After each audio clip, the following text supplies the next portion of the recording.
नमस्कार, मैं अर्जुन शर्मा। मुझे आप तेजस क्लासेज पर देख रहे हैं। इसके पहले भी वीडियो देख चुके हैं आप लोग। आज हम आपको समझाने जा रहे हैं प्रक्षेपीय गति। यह मुख्य रूप से 11th क्लास के लिए इम्पोर्टेंट है और 11th क्लास के लिए इम्पोर्टेंट है।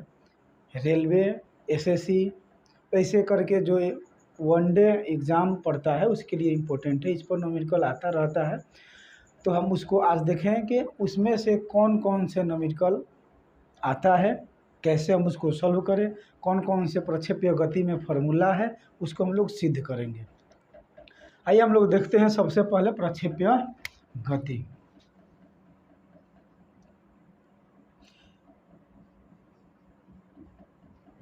प्रक्षेपीय गति, प्रोजेक्टाइल मोशन जिसको हम लोग कहते हैं।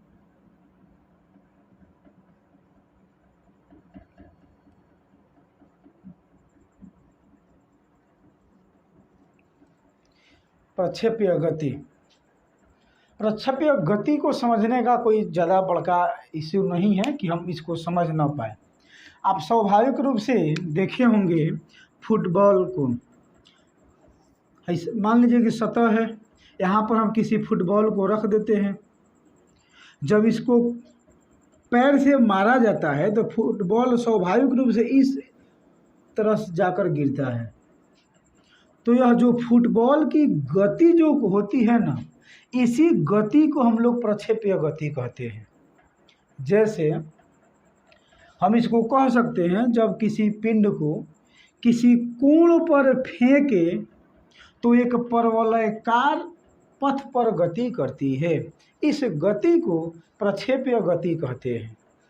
इसका उदाहरण बहुत कुछ है। जैसे तोप से हम बम को छोड़ते हैं, मान लेते हैं कि कोई तोप है, हम इसको स्टैंड पर लगा दिए हैं। मान लेते हैं जब यहाँ से हम बम को छोड़ते हैं, किसी गोले को, मिसाइल को, तो यह स्वाभाविक रूप से इसे जाकर गिरेगी कि नहीं गिरेगी। तो जो बम का जो गति होगा वो प्रक्षेपीय गति होगा। आप बच्चे को देखते होंगे कि वो ईंटा हो या कंकड़ हो चाहे पत्थर हो, छोटे छोटे खूब फेंकता है। जब वो फेंकता है ना तो किसी न किसी कोण पर फेंकेगा। जब वो पत्थर जाएगा तो स्वाभाविक रूप से इस हिसाब से इस कर्व बनाती हुई जाएगा। तो ये कर्व बनाता हुआ जो पिंड गति करेगा, उसी गति को हम लोग प्रक्षेपीय गति कहते हैं। किसी ट्रेन में बैठा यात्री यदि कुछ फेंक देता है बाहर, तो उस वस्तु जो फेंका गया है, जो उस वस्तु का गति होगा प्रक्षेपीय गति होगा। जहाज से यदि जहाज ऊपर है, वायुयान से यदि कोई वस्तु गिरता है तो वह वस्तु भी प्रक्षेपीय गति में ही होगा। किसी कंकड़ को हम फेंक रहे हैं, वो भी जैसे हम इस मार्कर को यहाँ से फेंकेंगे, तो किसी न किसी जगह पर जाकर गिरेगा। तो उसको हम कहते हैं क्या? प्रक्षेपीय गति। इससे कुछ जुड़ा है, इसको हम लोग देख लेते हैं। जैसे यह है, इसे जाकर गिरेगा। यह कोई पिंड है जिसको थीटा कोण पर हम लोग फेंके हुए हैं। तो जिस कोण पर इसको फेंकते हैं उसे प्रक्षेपण कोण कहते हैं। कौन सा कोण? प्रक्षेपण कोण कहते हैं। यह पिंड जितनी दूरी तय करती है, मतलब ए से बी पर जाकर गिरेगी, यानी क्षैतिज दूरी, इसको हम लोग कहते हैं क्षैतिज परास। आर से इसको हम लोग सूचित करते हैं। क्या कहते हैं? क्षैतिज परास। क्षैतिज परास, हॉरिजॉन्टल रेंज। स्वाभाविक रूप से किसी पिंड को हम आसमान में फेंकेंगे तो कुछ ना कुछ ऊंचाई तो तय करेगा ही। तो इसकी ऊंचाई को हम लोग महत्तम ऊंचाई कहते हैं। इसको एच से सूचित करते हैं। क्या कहते हैं? महत्तम ऊंचाई कहते हैं। महत्तम ऊंचाई।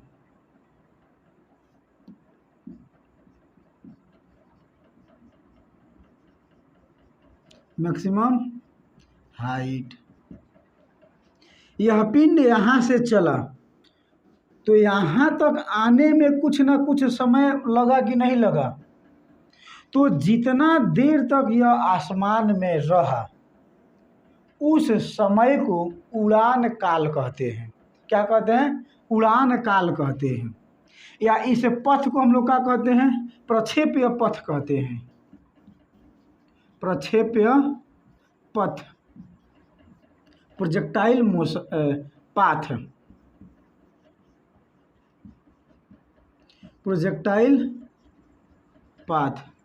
तो हम उड़ान काल को कह सकते हैं कि प्रक्षेप्य गति में, प्रक्षेप्य पथ को पूरा करने में लगे समय को उड़ान काल कहते हैं। उसको हम लोग कैपिटल टी से सूचित करते हैं। यहाँ से यहाँ तक पिंड को पहुँचने में जो समय लगता है उस समय को उड़ान काल कहते हैं। लिख सकते हैं, यानी जो सबसे अधिक ऊंचाई तय किया उसको महत्तम ऊंचाई, क्षैतिज कितनी दूरी तय की उसको हम लोग क्षैतिज परास, कितना समय लगा उसको उड़ान काल, जिस पथ पर यह गति किया उस पथ को प्रक्षेप्य पथ कहते हैं। यानी इससे जुड़ा जो भी शब्द है उसको हम लोग परिभाषित कर चुके हैं। अब बारी आ जाता है जैसे आर का मान निकालना, एच का मान निकालना, उड़ान काल का मान निकालना कि एच का मान कितना होगा। हम किसी पिंड को मान लीजिएगा 45 डिग्री पर 80 के स्पीड से फेंक दें तो अधिक से अधिक कितना ऊंचाई ग्रहण करेगा या अधिक से अधिक कितना क्षैतिज दूरी जाएगा, ये सब तो पता करना ज़रूरी हो जाता है। तो आइए पहले उसको हम लोग समझ लेते हैं। यह बोर्ड पर जो भी है आप इसको नोट कर लीजिए, उसके बाद से हम लोग आगे देखते हैं कि उसका मान निकालना कैसे निकालेंगे हम लोग। ठीक उसी प्रकार से एक फिगर और हम लोग बनाएंगे। यह सतह है, यहाँ से हम किसी पिंड को फेंक रहे हैं इसे, तो इस पिंड का वेग हम मान लेते हैं कितना है, यू वेग से हम पिंड को फेंक दिए। कितने कोण पर? तो थीटा कोण पर। यू वेग से फेंक दिए कितने कोण पर? तो थीटा कोण पर। तो एक अक्ष हम इसको मानेंगे, यह एक अक्ष हुआ, दूसरा का अक्ष यहाँ से इससे लंबवत होगा। तो यदि यह यू वेग से जा रहा है, इस अक्ष के साथ थीटा कोण बनाया है, तो आप वेक्टर में पढ़े होंगे सदिशों का प्रक्षेप्य या सदिशों का वियोजन, यानी हम इसका इस u का प्रोजेक्शन निकालेंगे किस पर? इस x अक्ष पर, तो होगा u cos थीटा। फिर u का आप इस y अक्ष पर प्रोजेक्शन निकालिएगा तो होगा आपका क्या? u sin theta. हम आपको बतलाए होंगे कि यह जो वेक्टर है जिस अक्ष के साथ थीटा कोण बनाता है उसके साथ कॉस आता है, और जिस अक्ष के साथ थीटा कोण नहीं बनाता है उसको साथ साइन आता है। ए और बी। यह पिंड यू वेग से जाते जाते कहाँ तक जाएगा? मध्य दूरी पर, यानी यहाँ पे अंतिम वेग होगा भी। यह यदि नहीं समझ में आता होगा तो हम आपको थोड़ा क्लियर कर दें। हम ऐसे आप ये अक्ष हुआ एक्स अक्ष, एक्स डैश, वाई डैश, यहाँ पे मान लेते हैं कि एक वेक्टर है हमारे पास पी।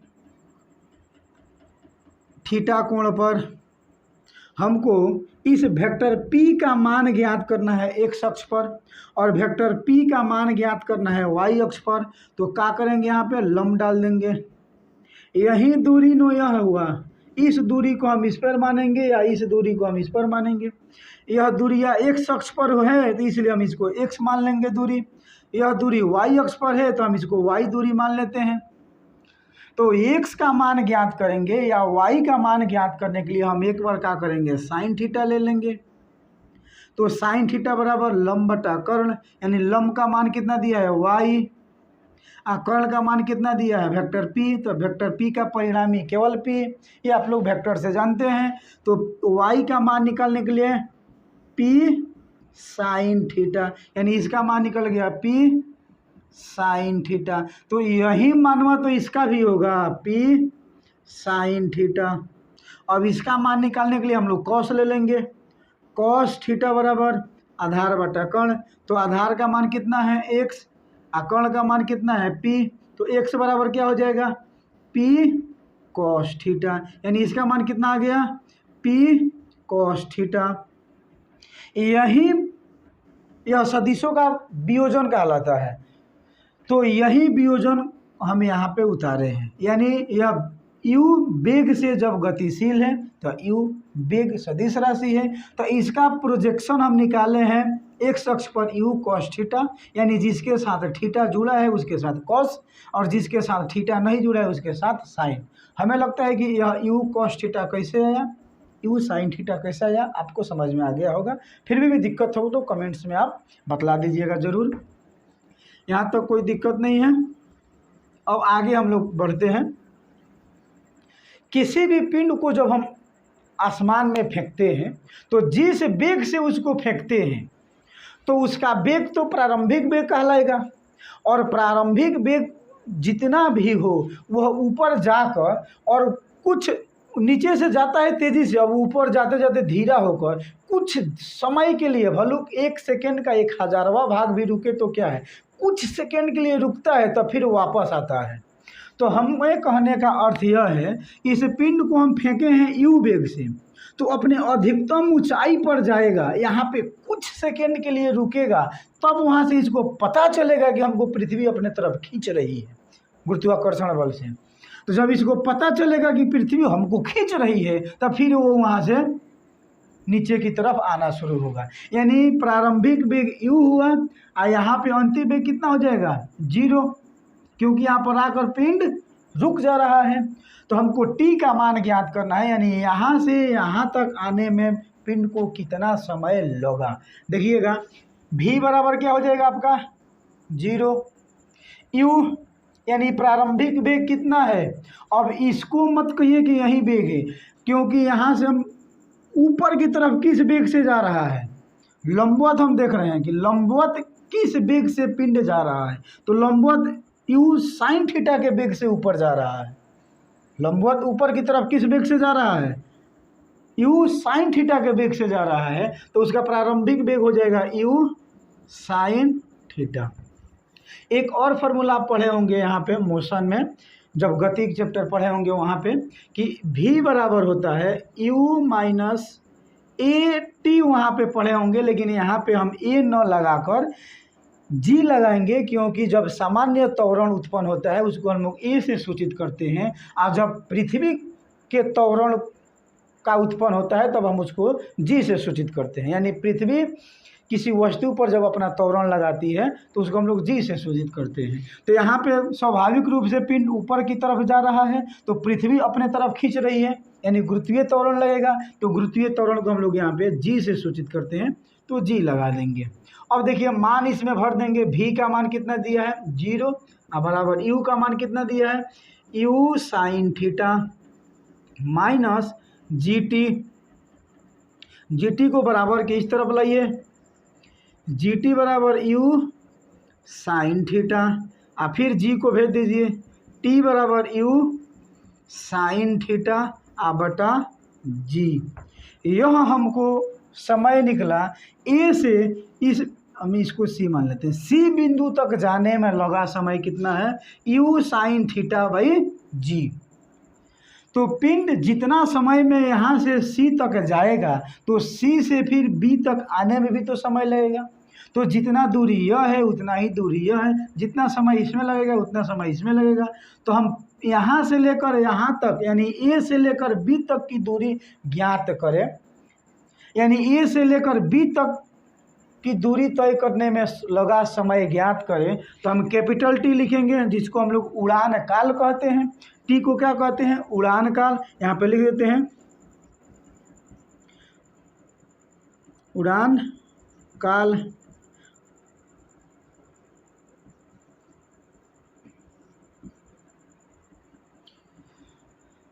यह लंबा हो जाएगा, इसको हटा देते हैं, उड़ान काल कहते हैं बाबू। T बराबर आपका हो जाएगा, देखिए यहाँ से A से C तक जाने में T, फिर सी से बी तक जाने में टी, आधा समय इधर लगेगा आधा समय उधर लगेगा, कितना हो जाएगा 2t, यानी t बराबर 2 और t के मान यहाँ से भर देंगे u साइन थीटा बटा जी।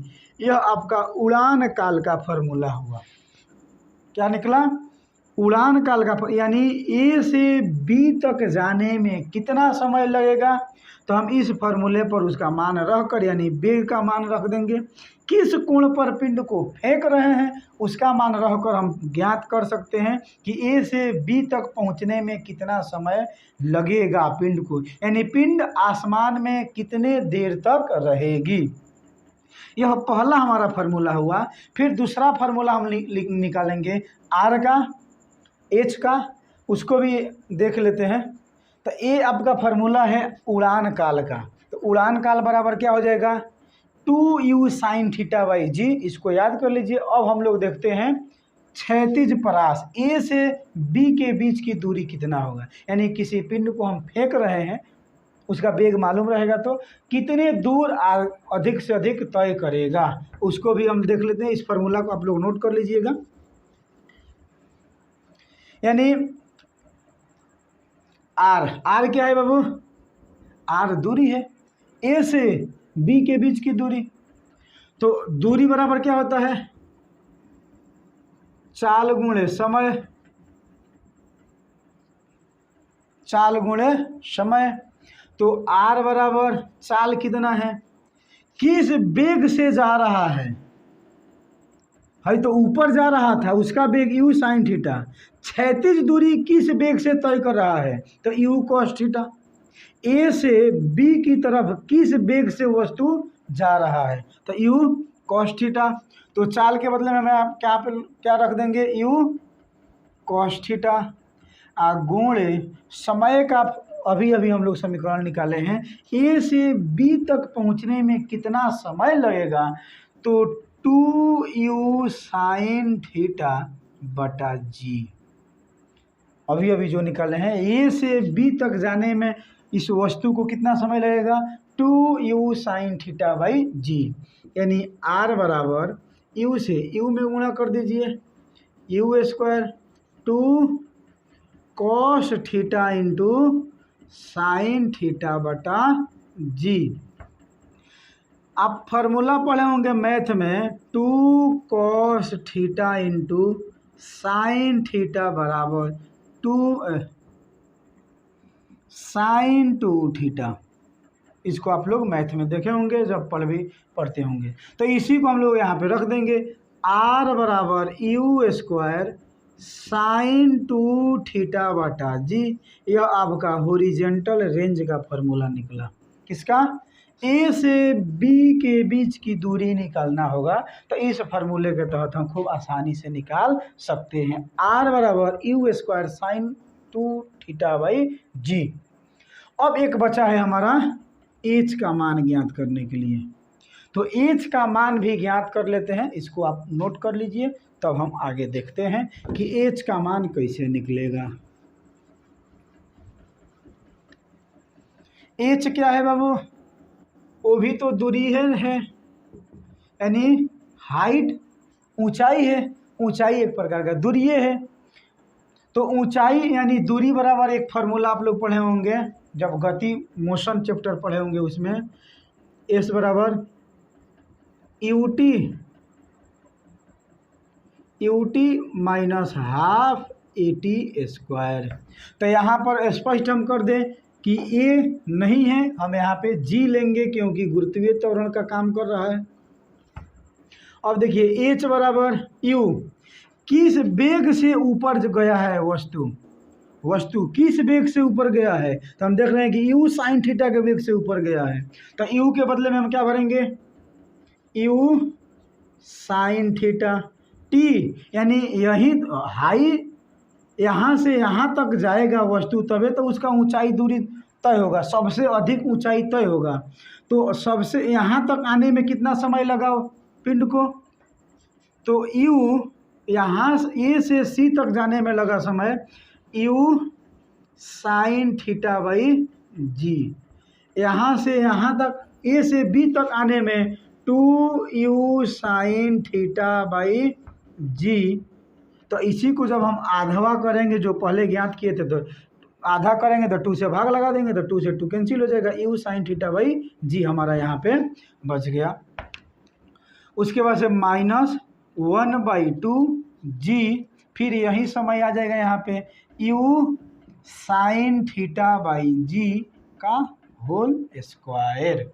अब देखिएगा h बराबर u में u से गुणा करेंगे u स्क्वायर, साइन में साइन से गुणा करेंगे sine square theta by g, -1/2 g u square sine square theta by g का स्क्वायर, क्योंकि यह स्क्वायर u पर भी आएगा, यह स्क्वायर साइन पर भी आएगा, यह स्क्वायर जी पर भी आएगा।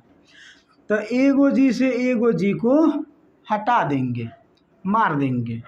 h बराबर u square sine square theta by g minus u square sine square theta by 2g, क्योंकि एगो जी पहले से बचा हुआ है और 2 यहाँ से हम लेकर आ गए हैं। अब इसका हम क्या करेंगे,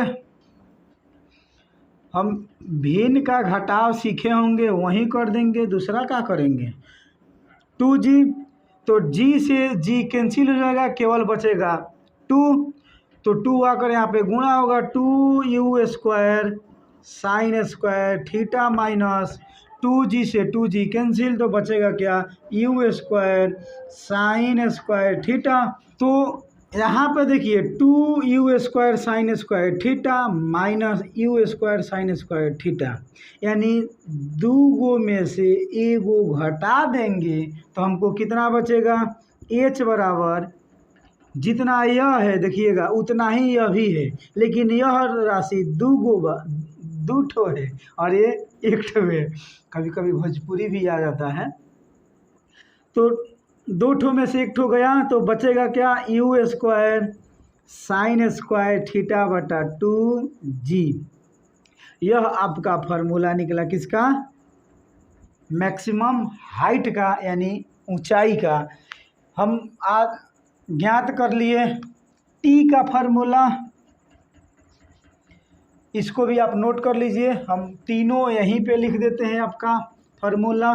क्या क्या नोट किए हैं, ये रहा आपका h का formula, u square sine square theta by 2g। t का फार्मूला रहा 2u sine theta by g. r का फार्मूला रहा r बराबर u square sine 2 theta by g. यह आपका तीनों फार्मूला यहाँ पे इकट्ठा हो गया। अप्रक्षेप्य गति से किसी भी प्रकार का क्वेश्चन आएगा और आँख मूंद के आप बना सकते हैं। इसमें केवल दिया रहता है क्या कि किस वेग से हम इसको फेंकेंगे, कितने के कोण पर फेंकेंगे, तो वही दिया रहेगा। हम यहाँ पे क्वेश्चन आपको बनाकर दिखला देते हैं। हम मान लेते हैं कि नीरज चोपड़ा अपने भाले को 45 डिग्री के कोण पर फेंक रहा है, कितने के वेग से, तो 60 मीटर पर सेकेंड के वेग से।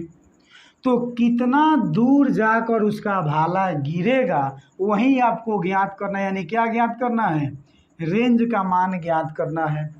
अभी आप वीडियो को रोकिए और इस r के मान पर इसको बैठाइए और ज्ञात कीजिए और तुरंत कमेंट्स में बताइए कि इतना आया है। उसके बाद से हम आपको इसको सॉल्व करके बतला देते हैं। तो आइए इस प्रश्न को हम लोग हल करते हैं। यहीं पे इसी प्रकार का प्रश्न आता है आपके पास, तो इसको हल कर सकते हैं। r का फार्मूला हमारे पास मिला हुआ है, r बराबर u square sine 2 theta by g. तो r का मान भर, u का मान भर दीजिए 60 का होल स्क्वायर साइन 2 45 डिग्री बटा g का मान आपका होता है 9.8। यदि गुणा भाग करने में गजन हो, दिक्कत हो तो आप इसको 10 भर सकते हैं, तो हम यहाँ पे 10 ही रख देते हैं। R बराबर आपका हो जाएगा 3600 गुणे साइन 90 डिग्री बटा 10, एगो जीरो से एगो जीरो कट गया। साइन 90 का मान आपका हो जाएगा 1, तो आपके पास हो जाएगा 360 गुणे साइन 90 का मान 1, यानी R बराबर आपका निकला 360 मीटर। यदि 45 डिग्री के कोण पर 60 मीटर पर सेकेंड के वेग से किसी वस्तु को फेंका जाए तो 360 मीटर की दूरी तय करेगा। इस प्रकार का क्वेश्चन आता है, आपको पूछ देगा टी का मान, एच का भी मान पूछ देगा। तो हम एक क्वेश्चन दे देते हैं, आप लोग उसको सॉल्व कीजिए, कमेंट्स में बताइए। HW के रूप में हम देते हैं। मान लेते हैं कि कोई तोप से निकलने वाली बम का वेग है 120 मीटर। कितना है? 120 मीटर पर सेकेंड। 120 मीटर पर सेकेंड। उसको फेंका जा रहा है 60 डिग्री के कोण पर। तो आप इसको तीनों ज्ञात कीजिए। H भी ज्ञात करना है, R भी ज्ञात करना है और T भी ज्ञात करना है। इस तीनों को आप ज्ञात कीजिए और कमेंट्स बॉक्स में लिखिए। आज के लिए इतना ही। जय हिंद, जय भारत।